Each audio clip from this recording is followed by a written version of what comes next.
அனைவருக்கும் வணக்கம். ஓம் நமச்சிவாயா. இன்னைக்கு நம்ம பார்க்க போற டாபிக் வந்து ஆறாம் அதிபதி.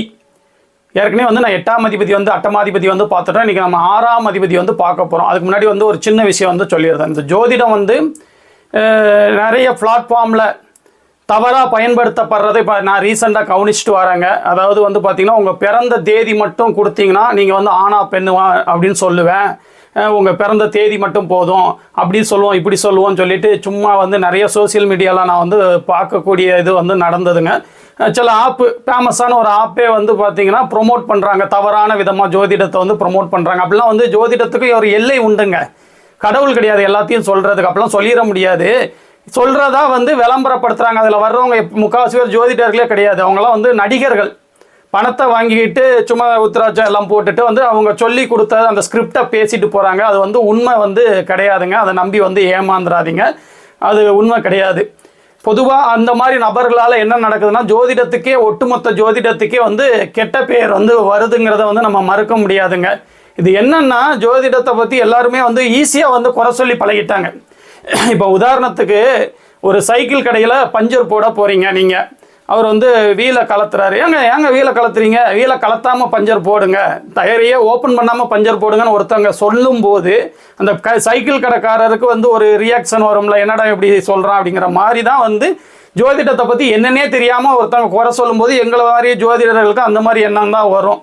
இப்போ ஜோதிடத்தை பற்றி தெரிஞ்சிடுச்சு நீங்கள் வந்து அதில் உள்ள நிறை குறைகளை சொன்னால் பரவாயில்ல. சும்மா பொதுவாக வந்து 1-2 பேர் செய்கிறத வச்சு நம்ம வந்து அப்படி வந்து சொல்லக்கூடாதுங்கிறது தான் உண்மை. அதை பற்றி கொஞ்சம் ஆரம்பத்துலையாவது வந்து கொஞ்சம் தெரிஞ்சுக்கோங்க. இப்போ உதாரணத்துக்கு இப்போ கூமாப்பட்டின்னு ஒருத்தர் வந்து ஃபேமஸ் ஆகிட்டு இருந்தார். கூமாப்பட்டின்னு அவர் பார்த்தீங்கன்னா அவரை பற்றி நிறைய மீம்ஸ் வரும். நானும் ஃப்ரீயான எப்போமாவது கொஞ்சம் ஃப்ரீயாக ரொம்ப ஸ்ட்ரெஸ்ஸாக இருந்தேன்னா சும்மா எடுத்து பார்ப்பேன். அப்படி பார்க்கும்போது என்ன நடக்கும்னா அவருக்கு போட்டிருப்பாங்க இந்த மாதிரி வந்து நல்லா வாழ்கிறான், இப்படி இருக்கான் அப்படி இருக்கான்னு சொல்லி, அதாவது ஒட்டுமொத்த இணையவாசிகளோட அந்த கண் திருஷ்டின்னு சொல்லுவாங்களோ அதுக்கு வந்து அவர் ஆளாக இருந்தார். அதுக்கப்புறம் திடீர்னு ஒரு நாள் அப்படி பார்க்கும்போது அவர் வந்து ஷூட்டிங் முடிச்சு கொடுத்துட்டு அவர் வீட்டுக்கு போய்கிட்டு இருக்கும்போது பஸ்ஸில் இறங்கும்போது பிரேக் அடித்ததில் ஷோல்டரில் அடிபட்டு ஷோல்டர் எலும்பு உடஞ்சிடுச்சு அப்படின்னு சொல்லி படித்தேன். அதுக்கும் பார்த்தீங்கன்னா அவரை நெகட்டிவாக போட்டு மீம்ஸ் அதெல்லாம் போட்டு அந்த சந்தோஷத்தை அவங்களுடைய வன்மத்தை வந்து அதில் கொட்டிகிட்டு இருந்தாங்க. நம்மளால் இப்படி இருக்க முடியலையே அப்படிங்கிற ஒரு இதை வந்து அதில் கொட்டிகிட்டு இருந்தாங்க.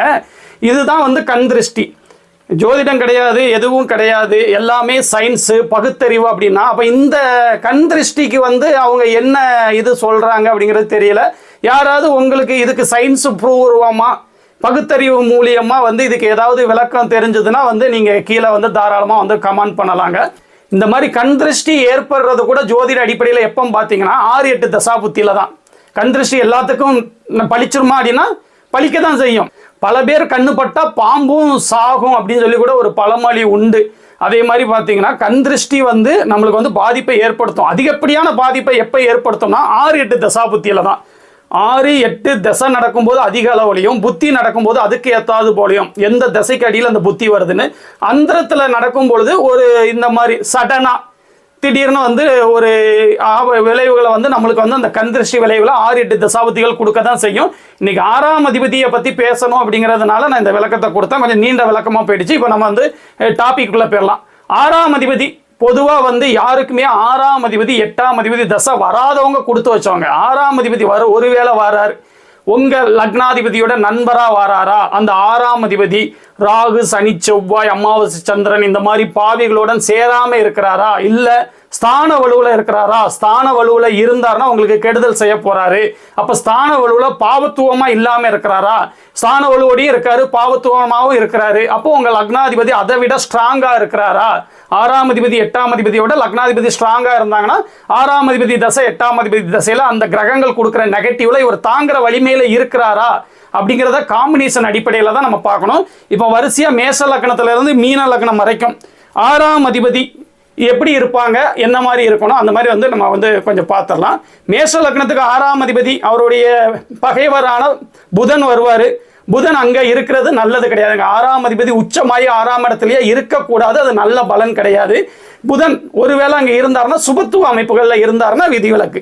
புதன் சந்திர அதியோகத்தில் இருக்கணும், அப்படி இல்லைன்னா குருவுடைய பார்வையில சுக்கிரனுடைய இணைவில் இந்த மாதிரி சுபத்துவ அமைப்புகள்ல அவர் இருக்கும்போது கொஞ்சம் கெடுதல் குலங்களை வந்து கொஞ்சம் குறைச்சிக்கிட்டு வரதான் சொல்லணும்.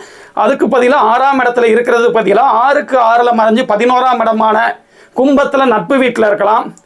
மேஷ லக்னத்தில் லக்னத்திலே திக்பலமாகி 6க்கு 8ல மறைஞ்சிருக்கலாம். அப்படி இல்லைன்னா 6க்கு 12ல மறைஞ்சி அதிநட்பு வீடான சிம்மத்தில் இருக்கலாங்க. இந்த மாதிரிலாம் இருக்கிறவங்க வந்து மேஷ லக்னத்தில் பிறந்து புதன் தசை நடக்கிறவங்க கொடுத்து வச்சவங்க. அப்படி இல்லாமல் 6ஆம் இடத்தோட 6லயே அமர்ந்தோ இல்லை 6க்கு கேந்திர கோணங்களில் வந்து புதன் இருந்துட்டாருன்னு வச்சுக்கோங்களேன், அப்போ 6ஆம் இடத்து பலன்களை செய்ய தயாராகிட்டாரு. 2வது பாயிண்ட் என்ன பார்ப்போம், அவர் சுபத்துவமாக இருக்காரா பாவத்துவ அமைப்புகளில் இருக்கிறாரா அப்படிங்கிறத பார்ப்போம். 3வது வந்து செவ்வாய் ஸ்தான வலுவோட இருக்கிறாரா, புதனை விட செவ்வாய் வலுவோட இருக்கிறாரா அப்படிங்கிறத வச்சும் லக்னத்துக்கு கிடைக்கிற சுபத்துவத்தை வச்சு தான் வந்து அந்த தசை என்ன மாதிரி பலன்களை வந்து செய்யுங்கிறத முடிவு பண்ணணும். பொதுவாக 6ஆம் அதிபதி தசை வராதவங்க கொடுத்து வச்சவங்க. ஒருவேளை நீங்கள் மேச லக்னத்தில் பிறந்திருந்தீங்கன்னா புதன் தசை நடக்காமல் இருக்குது பார்த்தீங்களா, அவங்க கொடுத்து வச்சவங்க. அப்படியே 2வது ரிஷப லக்னம்.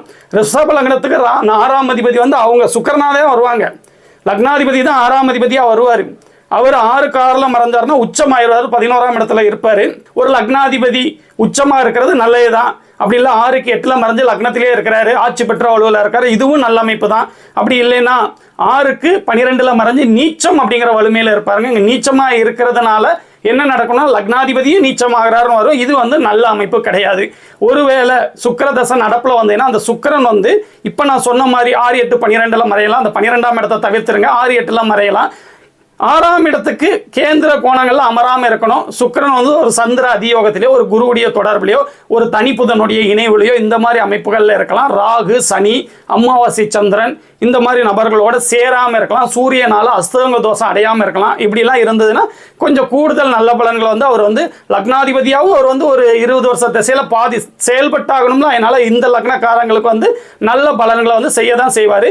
மேச லக்னத்தில் சொன்ன மாதிரி புதன் தசை வரவே கூடாதுன்னு சொன்னாலும் அந்த மாதிரி இவங்களுக்கு கிடையாது. இவங்களுக்கு சுக்கிர தசை வந்து லக்னாதிபதியாக செயல்பட்டு நல்ல விதத்தில் சுக்கிரனுடைய காரகத்துவங்கள் ரீதியான வீடு, காரு, காமசுகம், பெண்கள், அதுக்கப்புறம் பெண்கள் உபயோகப்படுத்துகிற பொருட்களால் வந்து முன்னேற்றம், கடல் சார்ந்த பொருட்கள் இப்படின்னு பல விஷயங்கள்ல நல்லது செய்யதாங்க செய்வார். அதனால இவங்களுக்கு தாராளமாக இந்த தசை வந்து வரலாம். 6ஆம் வீட்டில் தொடர்பில்லாமல் வரணும்.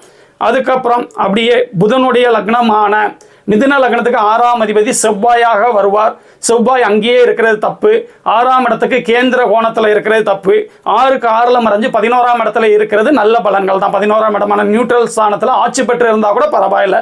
அவர் ஆட்சி பெற்று இருக்கிறதுனால என்ன நடக்கும், அவருடைய 7 வருஷ திசையில் அந்த 11ஆம் இடத்து பலனை அதிகமாக செய்ய போறாரு. அப்பவும் 6ஆம் இடத்து பலன்களை குறைவாக செய்வார். அந்த நேரத்தில் உங்களுடைய புதன் லக்னாதிபதி புதன் செவ்வாய் ஆட்சியாக இருக்கிறதுனால இவர் வந்து கண்ணியில் ஒரு உச்சமாக இருந்தார்னா அவர் கொடுக்குற துயரங்களை தாங்குற அமைப்புகளில் இருக்கும். அதே செவ்வாய்க்கு வந்து ஒரு சந்திர அதியோகம் வந்து பாவ அதியோகமாக வரும். நேரடி பார்வை இல்லை பௌர்ணமி சந்திரனுடைய இணைவு இல்லை நேரடி பார்வை, அப்படி இல்லைன்னா குருவுடைய இணைவு பார்வை, சுக்கிரனுடைய இணைவு பார்வை வந்து இந்த இடத்துல வந்து செவ்வாயுடைய வந்து அந்த கொஞ்சம் அவருடைய நெகட்டிவ் தன்மையை வந்து கொஞ்சம் மட்டுப்படுத்துகிற அமைப்புகள் இருக்கும். என்னதான் இருந்தாலும் 12 லக்னங்களுக்கு 6ஆம் அதிபதி தசை நடக்குதுன்னா அப்படி ஒன்றும் அள்ளி கொட்டி கொடுத்துட மாட்டாங்க.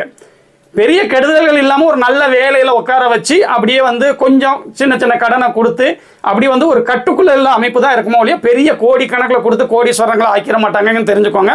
அதுக்கப்புறம் கடகலக்னத்துக்கு 6ஆம் அதிபதி அவருக்கு நண்பரான குரு தான். இந்த இடத்துல குரு 6க்கு கேந்திர கோணங்கள்ல அமராம 6ஆம் இடத்துக்கு 6ல மறைஞ்சு 11ஆம் இடத்துல பகை பெற்றாலும் பரவாயில்லை. அப்படி இல்லைன்னா 6க்கு 8ல மறைஞ்சு லக்னத்தில் திக்பலம் மற்றும் உச்சமடைவார். 6ஆம் அதிபதி உச்சமடைகிறாது அப்படின்னு எடுத்துக்கிட்டா கூட அவர் வந்து பாக்கியாதிபதியாகி உச்சமடைஞ்சு பாக்கியஸ்தானத்தையே தொடர்பு கொள்வார். வீடு கொடுத்த சந்திரன் ஒரு பௌர்ணமி சந்திரனாகி அந்த சந்திர அதியோகத்தில் இருக்கும்போது சிறப்பான பலன்களை அவர் கொடுக்க தான் செய்வார். அப்படி ஒன்றும் பெரிய நெகட்டிவ் கிடையாது. அப்படியே 12ஆம் இடத்துல மறைகிறது வந்து நட்பு வீட்டில் தான் உட்காருவார். இதுவும் வந்து ஒரு நல்ல அமைப்பு தான். 5ஆம் பார்வையை 9ஆம் வீட்டை தொடர்பு கொண்டுருவார். இதுவும் பெரிய நெகட்டிவ் கிடையாதுங்க. குருவை பொறுத்த வரைக்கும் கடக லக்னக்காரங்களுக்கு 6, 8, 12ல மறைஞ்சிருந்தாங்கன்னா நல்ல பலன் இருக்கும். அதுக்கப்புறம் சிம்ம லக்னத்துக்கு 6ஆம் அதிபதி வந்து அவருக்கு பிடிக்காத ஜென்ம விரோதியான மகனான சனி தான். சனி 6க்கு 6ல மறைஞ்சு 11ஆம் இடமான மிதுனத்தில் நட்பு வீட்டில் இருக்கிறது நல்லது தான். அந்த 6க்கு கேந்திர கோணங்கள் அமராமல் இப்படி இருக்கலாம். அதுக்கப்புறம் வந்து 6க்கு 8ல மறைஞ்சி லக்னத்திலேயே பகைபற்று அமர்றது வந்து சுமார். 6ஆம் அதிபதி பகைபற்று சிம்ம லக்னத்தில் இருக்கிறதுனால ஒரு இயற்கை பாவி அப்படிங்கிற அடிப்படையில் லக்ன வலுவை குறைக்கதாங்க செய்வார். இந்த இடத்துல சூரியன் வந்து வலுவோடு இருக்கிறாரா அப்படிங்கிறத பார்க்கணும். அப்படி 6க்கு 12ஆம் இடத்துல மறைஞ்சு சமம் அப்படிங்கிற வலிமையில் ஒரு இயற்கை சுபரோட வீட்டில் இருக்கிறது வந்து பரவாயில்லை. இந்த இதை வந்து வந்துடணும். அப்படி இல்லை, சனி பாவத்துவம் அடைஞ்சிட்டாரு, ஒரு செவ்வாயுடைய இணைவிலையோ பார்வையிலையோ ராகுவோட இணைவிலையோ ஒரு இருக்கிறாரு, ஒரு அமாவாசை சந்திரனோட இணைவில் இருக்கிறாருன்னு வச்சுக்கோங்களேன்.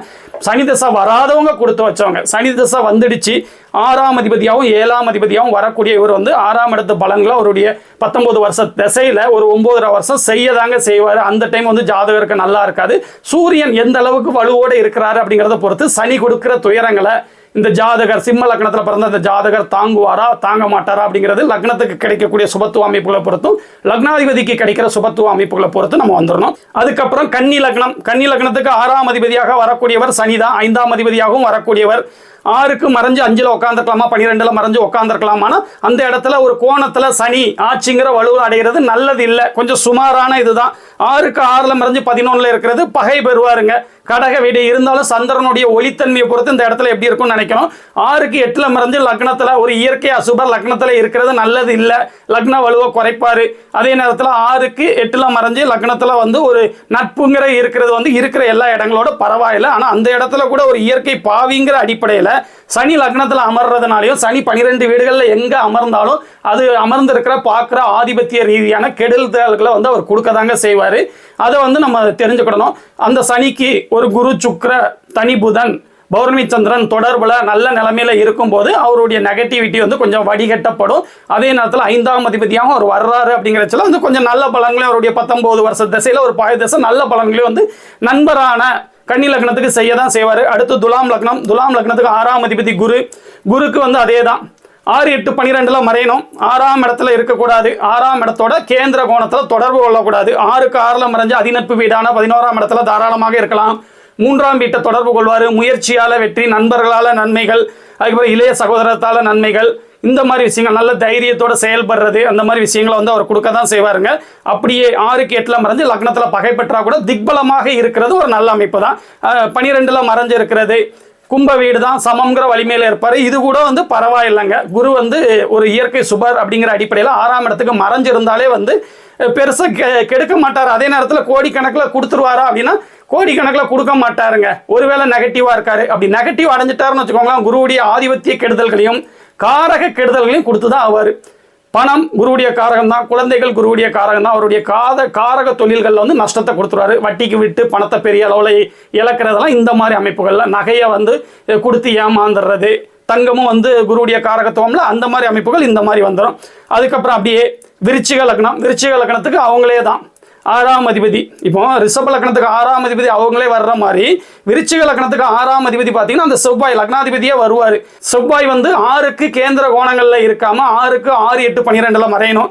6க்கு 6ல் மறைஞ்சு 11ஆம் இடத்துல பகை பெற்று இருப்பார், பரவாயில்லை.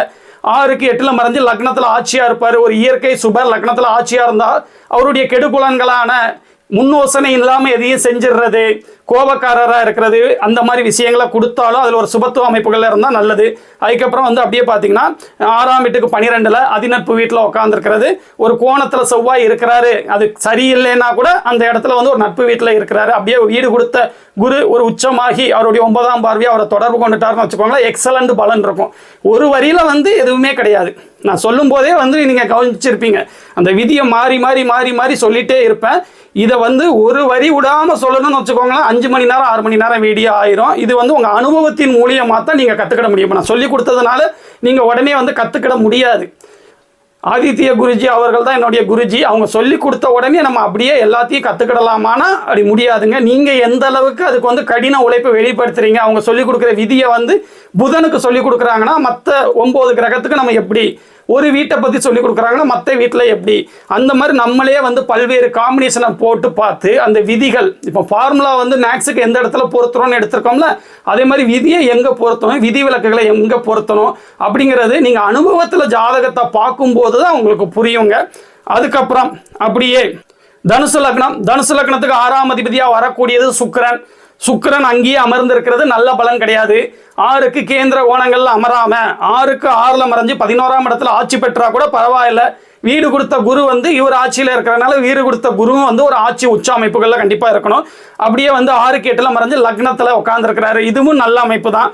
அப்படியே பார்த்தீங்கன்னா 6க்கு 12ல் மறைஞ்சி அவர் வந்து செவ்வாயுடைய வீட்டில் தான் உட்காந்துருப்பாரு. இது வந்து கொஞ்சம் சுமாரான அமைப்புகள். அப்படி இருந்தாலும் அவருடைய 11ஆம் இடத்தை பார்வை மூலியமாக தொடர்பு கொள்வாருங்க. இந்த விஷயத்துக்கு வந்துடும். சுக்கிரனுக்கு கிடைக்கக்கூடிய சுபத்துவ பாவத்துவ அமைப்புகளை பொறுத்தும் சுக்கிரனுடைய 20 வருஷ தசையில் வந்து 6ஆம் வீட்டோட அவர் தொடர்பில் இருக்கிறாரா இல்லை 11ஆம் இடத்தோட தொடர்பில் இருக்கிறாரா அப்படிங்கிற அந்த காம்பினேஷனை வச்சு தான் அவருடைய காரக நன்மைகளும் ஆதிபத்திய நன்மைகளும் காரக கெடுதல்களும் ஆதிபத்திய கெடுதல்களும் நடக்கும் அப்படிங்கிறத தெரிஞ்சுக்கோங்க. அதுக்கப்புறம் மகர லக்னம். மகர லக்னத்துக்கு 6ஆம் அதிபதியாக வரக்கூடியவர் நண்பர் புதன் தான். அவர் 6ஆம் இடத்திலே இருக்கக்கூடாது. 6ஆம் இடத்துக்கு கேந்திர கோணங்கள்ல அமரக்கூடாது. 6க்கு 6ல் மறைஞ்சி 11ஆம் இடத்துல பகை பெற்று செவ்வாயுடைய விருச்சிக வீட்டில் பகை பெற்று அமர்றது கொஞ்சம் சுமார் தான். அதே இது வந்து 6க்கு 8ல் மறைஞ்சு லக்னத்தில் திக்பலமாக இருக்கிறது நல்லது. 6க்கு 12ல் அது வந்து ரிஷப வீட்டில் நட்புடன் இருக்கிறது நல்லது. செவ்வாயுடைய வீட்டை தவிர்த்து மீதி 2 இடங்கள் நல்லது. ஒரு சந்திர அதியோகத்தில் பௌர்ணமி சந்திரன் அதியோகத்தில் இருந்துட்டாருன்னு வச்சுக்கோங்களேன். 6ஆம் அதிபதியாகவும் பாக்ய அதிபதியும் செயல்படக்கூடியவர்கள் 6ஆம் இடத்துக்கு தொடர்பு இல்லாமல் ஒரு பௌர்ணமி சந்திரன் யோகத்தில் இருந்துட்டாங்கன்னா புதனுடைய 17 வருஷ தசையில் ஒரு சிறிய அளவு கெடுதல்கள் நடந்தால் கூட ஆதிபத்திய நன்மைகளும் காரக நன்மைகளும் அதிக அளவில் இருக்கும் அப்படிங்கிறத தெரிஞ்சுக்கோங்க. அதுக்கப்புறம் வந்து கும்பலக்னத்துக்கு 6ஆம் அதிபதி வந்து சந்திரன். கும்பலக்னத்தில் ஒருவேளை நீங்கள் பிறந்திருந்தீங்கன்னா சந்திர தசை வராதவங்க கொடுத்து வச்சவங்க. நான் நிறைய ஜாதகத்தில் பார்த்துருக்கேன். சந்திரன் சுபத்துவமாக இருந்தால் கூட கொஞ்சம் கெடுக்க தாங்க செய்கிறாரு, அப்படி ஒன்றும் பெருசாக அள்ளி கொடுக்க மாட்டேங்காரு. கும்பலக்னத்துக்கு சந்திர தசை வராதவங்க கொடுத்து வச்சவங்க. ஒருவேளை வந்துடுச்சு அப்படின்னா சனி வந்து அதை விட ஆட்சி உச்சம் அந்த மாதிரி அமைப்புகளில் இருக்கணும். சந்திரன் வந்து ஒளித்தன்மையோட கொஞ்சம் சுபத்துவ அமைப்புகளில் இருக்கிறவங்க கொஞ்சம் தப்பி பிழைக்கலாம். அமாவாசை சந்திரனாகி ஒரு குரு சுக்கிர தொடர்பை பெறாம சனி ராகு இந்த மாதிரி அமைப்புகளில் அவர் இருக்கும் பொழுது கடுமையான கெடிபலன்களை வந்து அவர் கொடுத்துருவாருங்க. அது நல்ல பலன் கிடையாதுங்க. அப்படியே வந்து மீன லக்னம் இறுதியா அவருக்கு வந்து நண்பரான சூரியன் தான் 6ஆம் அதிபதியாக வரக்கூடியவர். ஒரு ஆதிபத்திய கிரகம் தான். அந்த 6ஆம் வீட்டுக்கு கேந்திர கோணங்கள்ல இருக்காம 6ஆம் இடத்துக்கு 6, 8, 12ல் மறைஞ்சு இருக்கிறது வந்து ஓரளவு நல்லதுங்க. அதே நேரத்தில் பார்க்கும்போது நண்பர் அப்படிங்கிற முறையில் அவர் வந்து பெரிய கெடுதல்கள் செய்ய மாட்டார் அப்படின்னா கூட அவர் 6, 8, 12ல் மறைஞ்சு இல்லாமல் ஒருவேளை 6க்கு கேந்திர கோணங்களில் 6ஆம் இடத்திலே இருந்து பாவத்துவமாக இருந்துட்டார்னு வச்சுக்கோங்களேன். நண்பர்லாம் பார்க்க மாட்டார்.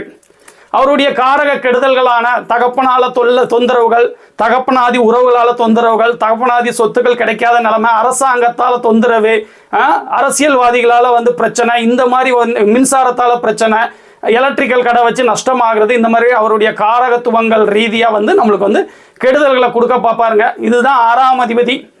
6ஆம் அதிபதி வந்து ஒருவேளை தசை நடத்த வராருன்னா லக்னாதிபதி அவரை விட வலுவோடு இருக்கணும். 6ஆம் அதிபதி வந்து 6ஆம் இடத்துக்கு தொடர்பு கொள்ளாமல் இருக்கணும், கொஞ்சம் சுபத்துவமாக இருக்கணும். இதுதான் வந்து ஒரு பொதுவான விதி. இது இன்னைக்கு வந்து உங்களுக்கு சொல்லி கொடுத்துருக்காங்க. இதே மாதிரி இன்னொரு நாள் ஒரு நல்ல டாபிக்கோடு வந்து நான் உங்களை மீட் பண்ணுறேன். ஓம் நமச்சிவாயா.